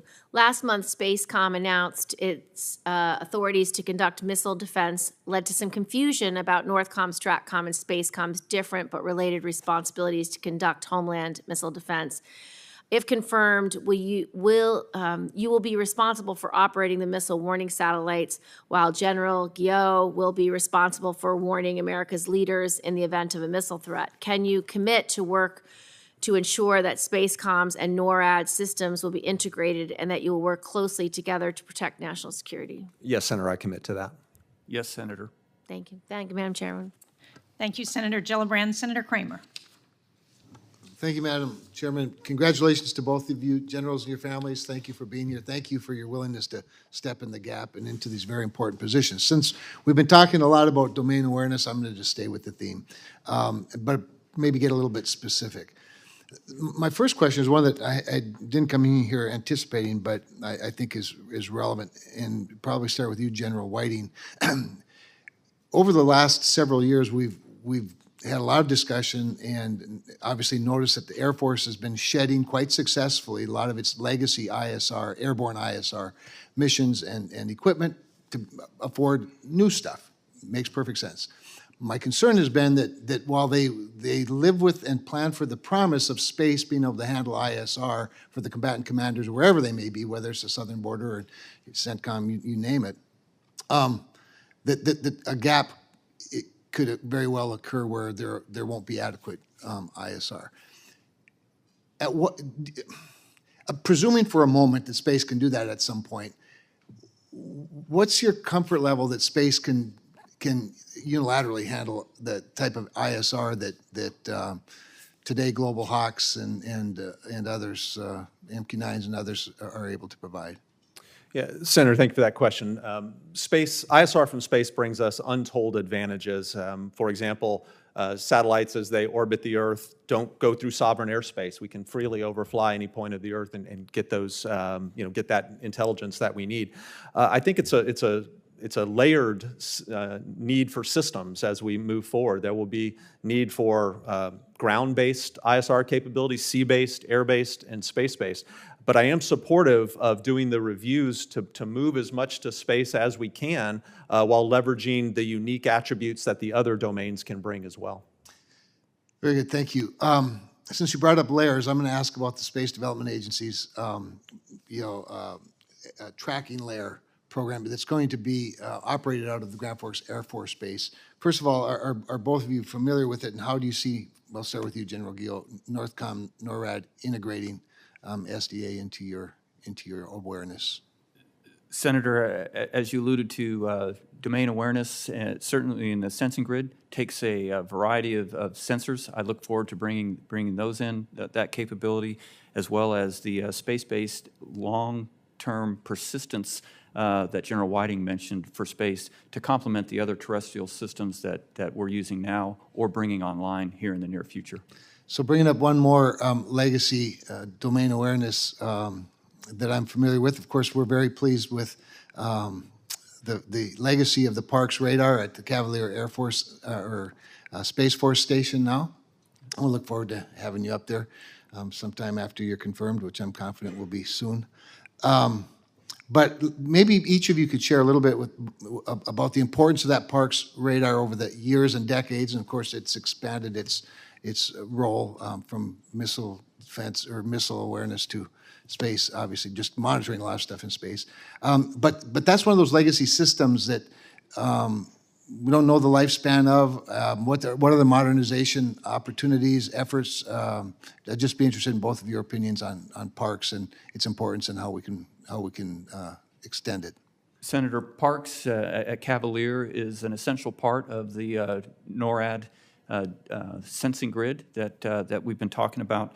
And specifically, it provides the integrated tactical warning and attack assessment capability for the NORAD commander to use to decide if a threat is a threat to North America. So upgrading that radar and several just like it that we have across the network is extremely important to complement the new systems that are coming in to make sure that that sensing grid can reach out and get all types of threats in all domains. General Whiting. Senator, just building on that, I've had the good fortune to visit Cavalier multiple times during my career, was just there last September, and General Gio mentioned it's vital to our missile warning capabilities, but as you alluded to, it's also vital to our space domain awareness capabilities. Its unique position pointing north allows it to see all of our polar orbiting, or all polar orbiting objects, and so it's just absolutely critical for us given its unique location and capabilities, and I expect we'll continue to need that going forward. Well, thank you to both of you, and I'm not going to test you the way that Senator Sullivan did, but we do think there's some other states that could be important to an Arctic mission as well, but we're all for Alaska too. Thank you, Madam Chair. Thank you, Senator Kramer. Senator Blumenthal. Thanks, Madam Chair. Thank you to you both for your service and to your families as well. You're both graduates of the Air Force Academy, Yes, sir. both class of 1989. Yes, sir. Must have been an outstanding class. You must have known each other there, correct? Known each other a long time. Yes, and sir. you've known each other since then and worked together. Yes, sir. So congratulations to you both. I want to talk a little bit about artificial intelligence. I'm learning about the immense and in many ways uncertain, unknown capabilities of AI in so many different areas, whether it's medicine or environmental concerns, talking about the military, particularly in space. I wonder if each of you could share your thoughts about how you think AI will impact the challenges and work ahead for each of you. Senator, from NORAD and NORTHCOM position, if I'm confirmed, I look forward to using artificial intelligence to make what we do really well now even better, maybe even easier, and certainly faster. I've seen in my current command under some of the initiatives that General Kurilla has undertaken where we take a situational awareness software, but using artificial intelligence, it can help us find equipment, pieces, targets that the naked eye would take a long time to find, cue us in, and then with a combination of a human on top of the loop, very quickly make an assessment if there's a target there. The speed with which that improves our ability is just phenomenal. Applying another artificial intelligence and machine learning capability to the NORAD-NORTHCOM realm that, if confirmed, I would like to see is a program called Pathfinder, which takes radar data that is considered cluttered, that our radars see and throws aside so it doesn't confuse the operator. Those machine learning and artificial intelligence can go through there and find valid tracks that we might otherwise be overlooking that could be a threat to our homeland. We've used, with NORAD and NORTHCOM's permission, we've used those algorithms in the Middle East and run some of the one-way attack that we've had in Iraq and Syria, taken our radar files, run it through that algorithm, and we've been able to see the UAVs that attacked our positions that we couldn't see real time. So that's a couple of examples of ways that I would like to use artificial intelligence and machine learning to enhance the NORAD and NORTHCOM mission if I'm confirmed. Senator, similarly, we have missions that are very data rich. For example, our space domain awareness, we get tens upon tens of thousands of data points and tracks and observations per day. And today it takes our humans kind of slogging through all of that to find what's most important, where are the threats, how do we maintain custody. But artificial intelligence and machine learning can help do that for us so we can stop the humans doing the rote work and elevate them to the more higher cognitive work to focus on those threats and what should we be doing about them. So it's an important capability for us, Senator. The work that you've described is, in very simplistic layman's terms, screening of information and, in effect, organizing it, making use of, as you say, reams of data. Do you anticipate at some point turning decisions over to artificial intelligence? In other words, there has been discussion about how decision-making by artificial intelligence could be made autonomous, that machine learning could be in control more than it is now. Senator, I'll certainly look at that in the future, but at this time, I do not see a place where we would take the human off the loop of an important decision. I think it's much better to use those tools to help us with our decision-making and keep the human on the loop. I agree. Yeah, Senator, I agree with that as well, that right now our people are still vital for our decision-making, and we want to make sure that any decisions we do contemplate, perhaps looking at machines to make, that's all done in concert with the Department of Defense's ethical AI guidelines. I think that AI is going to revolutionize a lot of what we do in civilian life, likewise in military work, and I do think at the same time it's important to have controls, countermeasures, and ethical standards that apply, and that's why I've actually proposed an independent entity or body that would establish some rules and guardrails. It's a bipartisan effort, and I hope that the military leaders like yourself will be a part of it. Thank you so much. Sir. Thank you, Senator Blumenthal. Senator Rounds. Thank you, Madam Chair. General Guillot, first of all, I want to thank you for your service to this nation and congratulate you on your nomination to be the next commander of NORTHCOM and NORAD. And General Whiting, I would also like to thank you for your service to our nation and congratulate you on your nomination to be the next commander of SpaceCom. I would also like to say thank you to your families as well. As you noted, when you have to move, the family moves with you. When you're deployed and they're not with you, that is a sacrifice which they also make. And I would like to thank your families as well for their service to our country. General Guillot and General Whiting, as you know, I've asked every single combatant commander this question with regard to the spectrum. There has been an attempt lately to perhaps sell or auction portions of the S-band, the 3.1 to 3.45 gigahertz portion of the spectrum, which is one which I believe to be critical for our national defense. But I have asked this, and so far I have had no one disagree with me that's been in front of this committee. But I'm going to ask both of you, please. how serious is the need for us to be able to maintain control of the 3.1 to 3.45 gigahertz portion of the spectrum? And how do you view that in your job? And are you aware of the different types of uses for that portion of the spectrum in the defense of our country? And I'll begin with General Guillot. Senator, I'm keenly aware of the impact that losing or sharing the 3.1 to 3.45 gigahertz range of the spectrum would bring to the Homeland Defense mission. For example, 3 of the key capabilities that, if confirmed, I would rely upon for Homeland Defense: AWACS, the Aegis cruisers, and the new long-range discrimination radar, which is critical to defeating the North Korean ballistic missile threat, all operate in that range. While I understand that there is a study ongoing, and I look forward to seeing the results of that study, and at that time I'll make my final recommendations, my initial position is that it would have a very significant and damaging effect on Homeland Defense to either lose or have to share that range. Thank you. General Whiting? Sir, I completely agree with General Guillot that if this study comes back and says that there will be an impact, we absolutely cannot have a loss of operational capability, and we need to make sure that that doesn't happen. Are you aware if our adversaries could choose a portion of the spectrum that would impact our national defense, would this be one of those areas that they would love to see us have a reduction in our capabilities in terms of their ability to find ways to aggressively get into the North American air defense area? Senator, our adversaries are very good at knowing what parts of the spectrum we rely upon and trying to take that away from us. So it would not surprise me at all. General Whiting? Sir, I agree with that. Thank you.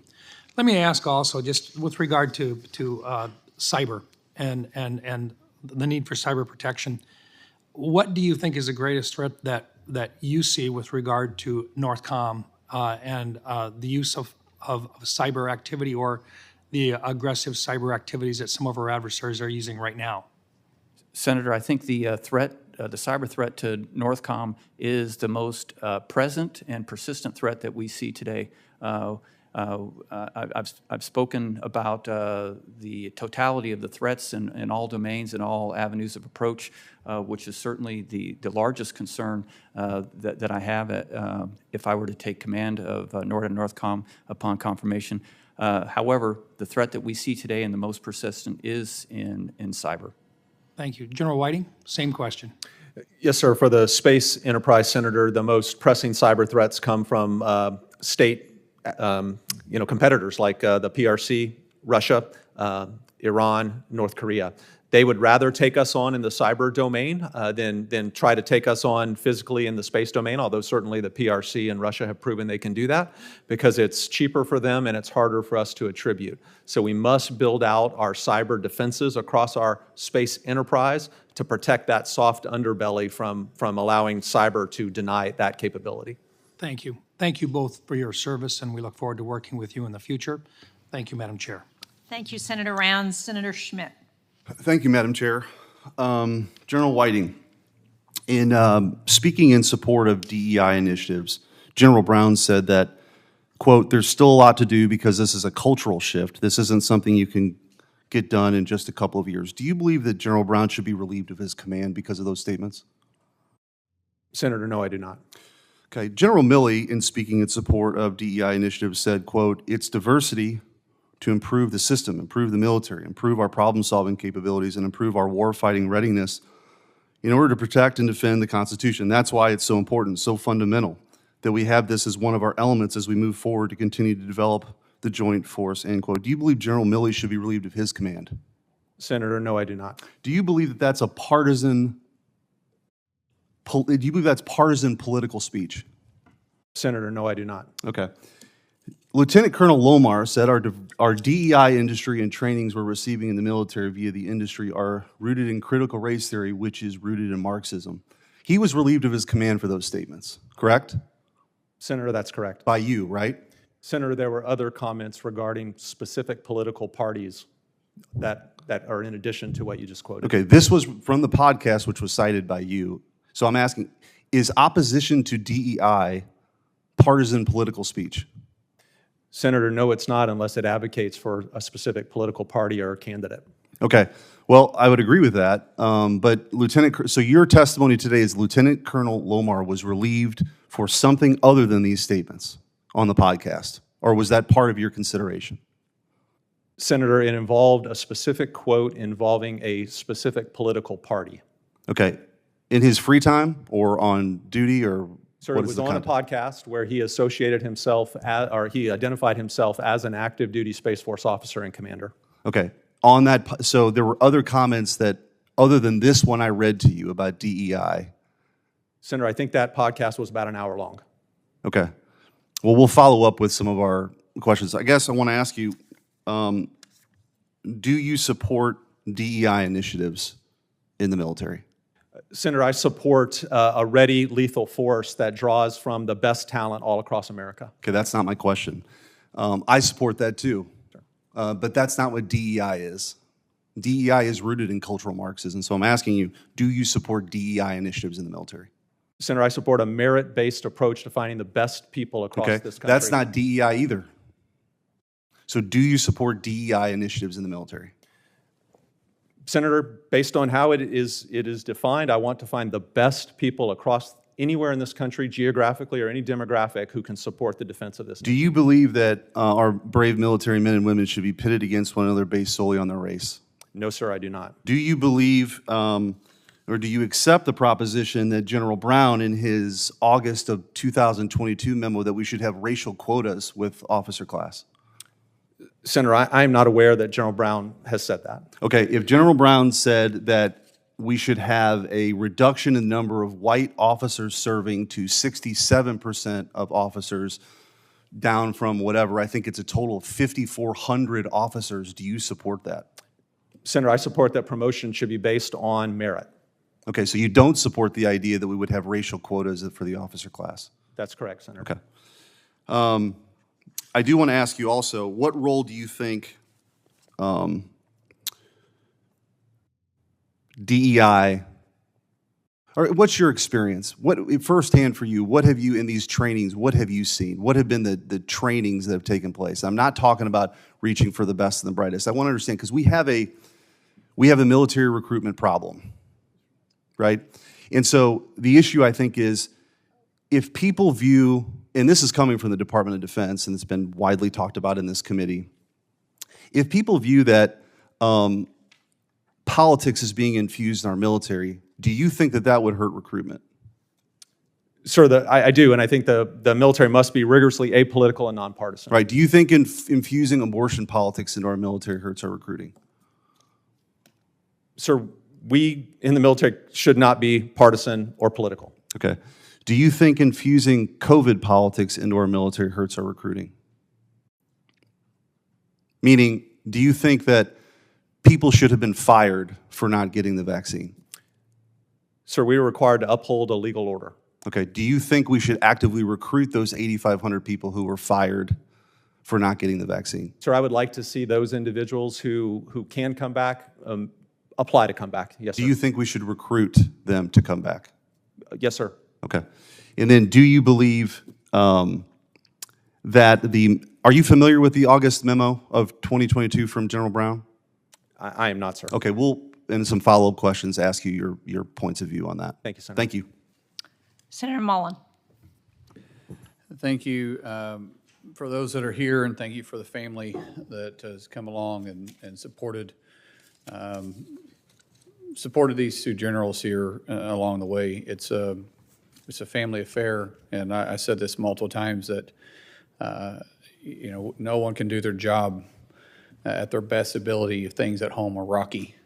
And so those that are home, that's building that solid foundation for these generals and others that are serving to be at their best. I want to thank you for that, and thank you for the time that you've packed up the houses, moved, and still held the family together. It's a sacrifice for the entire family, and from the deepest part of my heart, I want to tell you thank you so much for that. I'm going to be pretty quick here, just because we're running every which way direction right now. So I've just got questions for Guijo. General, As you know, obviously you spent time at Tinker, which we appreciate that. It's obviously something I'm very proud to be able to represent. I'd like to ask your best military advice on issues you know from your time at Tinker Air Force Base and your long career in the air battle management. The Air Force is in the process of divesting the E-3 fleet and switching to the E-7. The timeline, as it stands now, has us totally divesting the E-3 by FY29. And at that time, I believe we're only going to have 5 E-7 on platforms.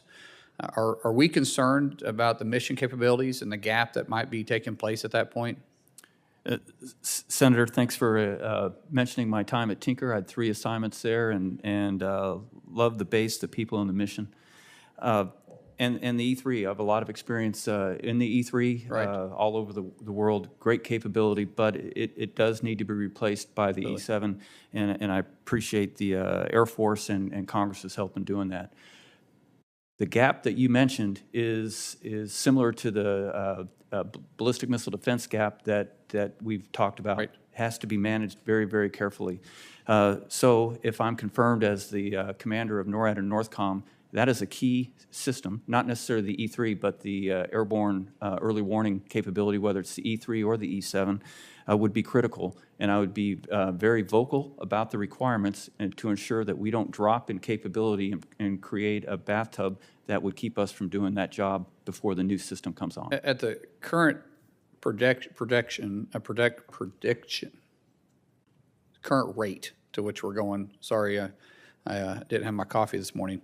At the current rate that we're headed right now, we seem that there will be a gap. And Senator Langford and myself have an amendment in the NDA that hopefully is going to be helpful to fulfilling the mission while we're making the transition to the E7. And I agree, the E3 has had a wonderful shelf life and has performed its mission well. And we do need to upgrade, especially for the new threats that are facing us. But we want to make sure that we're not hurting ourselves for national security purposes on the way out the door. At the same time, we don't want to do something that the Air Force isn't on track with too. You know, a lot of times as legislators, we have great ideas, but it's not practical. We want to make sure the amendment we have is actually practical. And so I'd love for you to follow up. And if you're not familiar with the amendment, take a look at it because it's moving now. And so we make sure that we're doing what is mission capable and what you think would be best in line with you too, right? Yes, Senator, I will do that. With that, I'll yield back. Thank you, sir. Senator Cotton. Gentlemen, congratulations on your nominations, and thank you for your lifetime of service, and thanks to your families for your service and support to your missions as well. General Gio, you believe that as part of your mission as the NORTHCOM commander is aerospace control over the continental United States, correct? Yes, Senator. Domestically, there are reports of over 57 drone incursions over nuclear sites since 2015 and at least 510 unidentified aerial objects reports since 2004, centered around restricted and sensitive airspace, with around half of those reported in the last 2 years. How do you view NORTHCOM's role in defense against the threat from such unmanned aerial vehicles? Senator, it is a role, to my understanding, that NORAD and NORTHCOM share with the services that have been delegated authorities around their installations to protect those. And then the NORAD responsibility picks up generally in the airspace structure above those facilities. Okay. I don't want to go into depth rehashing the Chinese balloon incident from earlier this year, but in general, if a malign actor illegally flies an aircraft over American territory with malign intent, do you believe that we should shoot it down? Senator, I absolutely believe we should shoot it down if it's demonstrated hostile act or hostile intent. Okay. Are you aware that there were more than 10,000 violations of our airspace with drone aircraft conducting intelligence operations last year? And given the threat we've seen that drones pose in Ukraine, increasingly in Russia, how significant are your concerns about those violations of our airspace? Senator, I'm very concerned about any airspace violations. Certainly the unmanned capabilities that you're mentioning bring a new dimension that we haven't had to see in the recent years. And if I'm confirmed, that would take a great deal of my attention to address that. Good. The vast majority of those incursions were conducted by Mexican cartels in support of drug smuggling activities. In fact, the U.S. Border Patrol chief has said that we don't have operational control of the southern border. Given how drones are now being used in Ukraine and in Russia, how do you view the loss of operational control at our southern border and the failure to establish aerospace control as a threat there to our ability to defend our homeland and our people? Senator, I know it sounds trite, but I firmly believe that border security is national security. And if I'm confirmed, the number one priority I would have is to defend the homeland, and certainly border security is at the top of that. So I would be very concerned about any loss of sovereignty in the airspace or the ground of our borders. Good. Thank you for that. According to DHS data, Customs and Border Protection encounter more than 100 Russians attempting to illegally enter the United States every month near just a single location on the U.S.-Mexico border. Russian military intelligence has more officers deployed to Mexico than any other country in the world. The current NORTHCOM commander has described China and Russia as, quote, very aggressive and active in NORTHCOM. We've seen what happened with the Chinese spy balloon. We know that China is setting up shop in Cuba, which I understand is technically not a part of your area of responsibility, but it's pretty close. Yes, it is. In the same way that North Korea and China are in a part of your area of responsibility, but they project threats into that area. How do you view these actions by Russia and China to our south as a threat to our homeland? Senator, I view the actions you described as a very serious threat, and one that, if confirmed, I will watch very closely. As you alluded to, it's not just in the air that NORAD and NORTHCOM protect the homeland, but also through all domains, including the ground. Indeed. It's probably the case that Aldrich Ames, for instance, was recruited by Russian intelligence in Mexico City. And we know it's the case that Russian agents stuck a ice pick into Trotsky's head in Mexico. So, again, that threat is genuine and real to the United States. One final question. At least 98 terrorists were caught on the southern border last year, and that doesn't include any potential gotaways that we don't know about. General Kurilla said last year it was his commander's estimate that ISIS-K could conduct an external operation against the United States or Western interests abroad in about 6 months, perhaps with little to no warning. 2 years ago, an Iraqi man in the United States hatched a plot to bring ISIS operatives through our southern border to assassinate former President Bush. Given your experience as the deputy commander in the Middle East, can you draw upon that to help secure our southern border from terrorist attack and ensure it does not become yet a new vector for attack? Senator, if I'm confirmed, I absolutely will draw on the experiences from Central Command, cooperation with Special Operations Command, and then new and lasting relationships with law enforcement agencies here in the homeland to ensure that any of the threats that General Kurilla is effectively addressing overseas do not make it to our homeland. Okay, thank you. Thank you for your testimony. General Whiting, I know you're disappointed you didn't get lots of hard questions from me, but maybe next time. Yes, sir. Thank you. Well, thank you, General Guillot and General Whiting, and congratulations on both of your nominations, and great to see you and your families here. Hopefully we can get you through this process and get you into these important positions. NORTHCOM and NORAD and United States Space Command are so critical to our national defense. So I look forward to voting for your nomination in committee and then eventually on the floor of the United States Senate. Thank you, and this hearing's adjourned.